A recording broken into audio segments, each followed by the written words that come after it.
देवेंद्रजी फडणवीस यांच्या नेतृत्वाखाली संपूर्ण महाराष्ट्रामध्ये नगर परिषदेच्या ज्या निवडणुका झाल्या त्याच्यामध्ये आपण 90 पेक्षा जास्त नगर परिषदा एकदम बहुमताने जिंकल्या।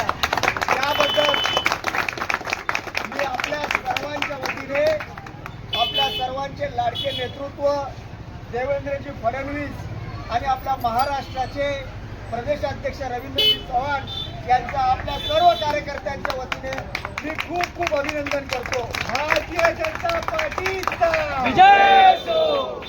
आणि आपल्या सर्वांना हे आव्हान करतो की परवापासून म्हणजे 23 तारखेपासून येणाऱ्या 30 तारखेपर्यंत मुंबई महानगरपालिकेच्या आणि ज्या बाकी महानगरपालिका आहेत त्याच्या इलेक्शनची